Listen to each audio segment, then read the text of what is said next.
dahil nga naubos ng ating ready arrangement, kaya naman sa ate girl nagpresenta na gagawa daw siya ng isang bouquet. Syempre, bago ang lahat, isang mapagpalang araw muna. Kumusta po? So ayan, favorite color pala ni ate girl is color pink. So kaya ito napili niya mga kulay ng mga bulaklak. Sabi nga ni ate girl sa atin is i-video ko nga daw siya habang ginagawa niya itong bouquet at i-send ko raw sa kanya. Halos magdadalawang taon na nga kami magka-work nito ni ate girl. So kaya naman talagang marunong na siyang gumawa ng mga arrangement. So kapag hindi niya alam, nagpapaturo naman siya. Maswerte nga si amo dito kay ate girl kasi halos lahat ng trabaho ay ginagawa niya. Pati nga pagpapalit ng tubig at saka paglilinis sa mga bulaklak ay tumutulong ito. Isa nga ang pamilya nila sa mga Saudi na talaga naman napakababait at napakabusilak ng puso. Talaga namang nakilala ng atay ng pamilya na ate girl, ang kanyang nanay, ang kanyang tatay, ang kanyang mga kapatid.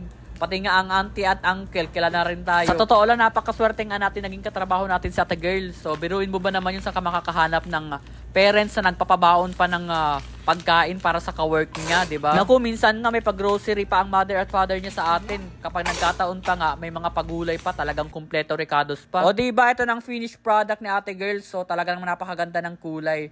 So, kaya naman kung bago pa lang sa page natin, isang follow naman dyan, paki-like na rin po. So maraming salamat sa panonood. Hanggang sa muli, paalam!